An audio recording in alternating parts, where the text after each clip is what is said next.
Hello students, જે next theory આવે છે કે જે કેટાલિસિસ કઈ રીતના કામ કરે છે એની એક્સપ્લેનેશન કરવા માટે જે નેક્સ્ટ થિયરી છે એનું નામ છે ધ એડસોર્પ્શન થિયરી. એડસોર્પ્શન થિયરી છે એ હિટ્રોજીનિયસ કેટાલિસ માટે લાગુ પાડી શકાય, હોમોજીનિયસ કેટાલિસ માટે લાગુ પાડી શકાતી નથી.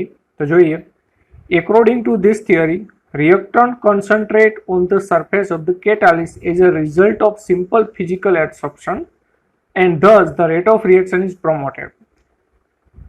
જે એડસોર્પ્શન થિયરી છે એ એડસોર્પ્શન થિયરી ટોટલી કોની ઉપર ડિપેન્ડ કરે છે? ફિઝિકલ એડસોર્પ્શન ઉપર, એટલે કે ભૌતિક અધિશોષણ. જો એડસોર્પ્શનનો મિનિંગ શું થશે? અધિશોષણ. બરોબર, આ વર્ડ યાદ રાખજો, અધિશોષણ. હવે અધિશોષણ એટલે શું? તો જો કોઈ સોલિડ સપાટી હોય, બરોબર, આ સોલિડ આપણી પાસે છે ઘન પદાર્થ, એ ઘન પદાર્થ ઉપર વાયુ પદાર્થ આવે, બરોબર, અને સપાટી ઉપર રહે, આ સપાટી છે સપાટી ઉપર રહે પણ અંદર નો પ્રવેશ કરે, તો એ સમયે આપણે એક વર્ડ યુઝ કરશું જેને કહેવામાં આવે છે એડસોર્પ્શન, અધિશોષણ. એટલે કે સપાટી ઉપર જો કોઈ અણુઓ આવે અને સપાટી ઉપર જ રહીએ તો એને અધિશોષણ એટલે કે એડસોર્પ્શન કહેવાનું છે. But this theory has been modified as a modern adsorption theory. તો આમાં ઘણા બધા મોડિફિકેશન એટલે કે ચેન્જીસ કરવામાં આવેલા છે. This theory also explain the mechanism of the heterogeneous catalytic reaction and may be regarded as a compromise between the intermediate compound theory and old adsorption theory. એટલે કે જે મોડર્ન થિયરી છે એડસોર્પ્શન માટેની એ બે વસ્તુને કન્સિડર કરે છે. એક તો જે ઇન્ટરમીડિયેટ બને છે તે, અને બીજું છે એડસોર્પ્શન. પણ ટોટલી આ કોની પર ડિપેન્ડ હોય છે? હિટ્રોજીનિયસ કેટાલિસ ઉપર. નાઉ according to this theory, the surface of the catalyst has certain active spot at which there is a free valences. The reactant gases collect on the surface of the solid catalyst to form a film. This phenomenon of concentration of gas on the surface of solid known as adsorption. હવે એડસોર્પ્શન એટલે શું? બરોબર, કોઈ solid સપાટી હોય તો એ solid સપાટી ઉપર વાયુ અણુ આવે, ગેસ આવે અને સપાટી ઉપર રહે તો એને આપણે એડસોર્પ્શન કહીએ છીએ. તો એડસોર્પ્શન થવા પાછળનું રીઝન એ છે કે જે આ સોલિડ સપાટી હોય છે ને, સોલિડ સપાટીમાં આવા એક્ટિવ સ્પોટ આવેલા હોય છે જ્યાં ગેસ આવે, બરોબર, ગેસ એન્ટર થાય. એક્ટિવ સ્પોટ એટલે સક્રિય સ્થાન, જેને એક્ટિવ હોય, બરોબર. ઘણા બધા સ્પોટ આવેલા હોય કે જે પ્રક્રિયા કરવા માટે જવાબદાર હોય છે. The reactant are thus absorbed on the surface of the catalyst through the high concentration, so develop they increase the rate of reaction accordance with the law of mass action. Moreover, the force of attraction between the molecules of a solid and those of the adsorbed molecule of gas or liquid make the latter more reactive, as a result of which the surface is increased. કહેવાનો meaning એવો થાય છે કે કોઈ સપાટી ઉપર જ્યારે વાયુ અણુઓ આવે છે ત્યારે એની સાંદ્રતા ત્યાં વધે છે. કારણ કે વધશે ને, જો પહેલા અહીંયા ગેસ મોલિક્યુલ નથી, જેમ જેમ ગેસ મોલિક્યુલ આવતા જાય તેમ તેમ એનું કોન્સન્ટ્રેશન સપાટી ઉપર વધશે. The surface is catalyzed not applicable of holding the molecule of the reaction product. The product therefore leave the surface. કહેવાનો મિનિંગ એવો થાય છે કે જે સપાટી ઉપર જે તમારી પ્રોડક્ટ બની ગઈ, બરોબર, પ્રોડક્ટ બની ગઈ, તમે પ્રક્રિયા એડ કર્યા અને પ્રોડક્ટ તમારી બની ગઈ એટલે નિપજ તમને મળી ગઈ. હવે નિપજને છે ને એ કેટાલિસ્ટ જે છે એ રાખતો નથી, પણ એને છૂટા પાડી દે તો અહીંયાથી છૂટા થઈ જશે, બરોબર, અહીંયાથી રિમૂવ થઈ જશે. According to the modern theory, two reacting gas A and B.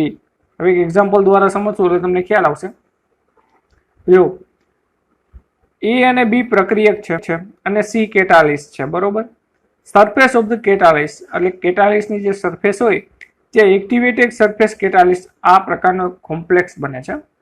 This complex the decompose into the product. હવે આ કોમ્પ્લેક્સ છે એ ડિકમ્પોઝ થઈને શેમાં કન્વર્ટ થશે? પ્રોડક્ટમાં, બરોબર. પ્રોડક્ટનો પી આપણે લખીએ છીએ એટલે પ્રોડક્ટ એમાંથી બની જાય. તો આ એનો મધ્યવર્તી બન્યું, મધ્યવર્તી સંયોજન બને છે.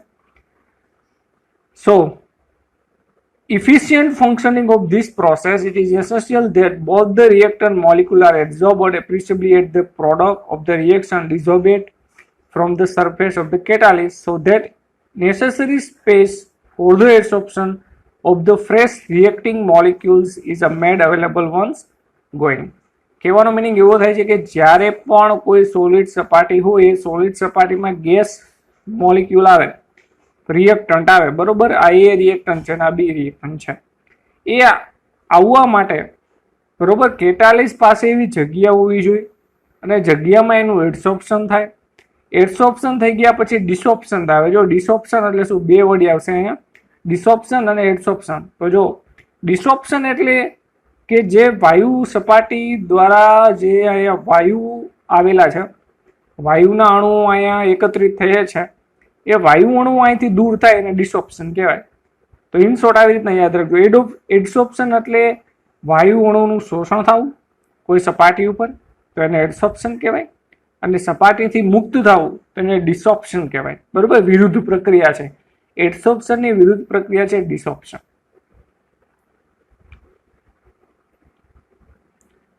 Four efficient functioning of this process, આ પ્રોસેસને કાર્ય કરવા માટે it is essential that both the reacting molecule are dissolved appreciably and that product of the reaction is dissolved of the surface. કહેવાનો મિનિંગ એવો થાય છે કે પ્રોડક્ટ છે એ ડિસોપ્શન થવું જોઈએ, એટલે પ્રોડક્ટ છૂટી પડી જવી જોઈએ અને પ્રક્રિયક છે સપાટી પર આવવા જોઈએ, તો જ પ્રક્રિયા છે શક્ય બને.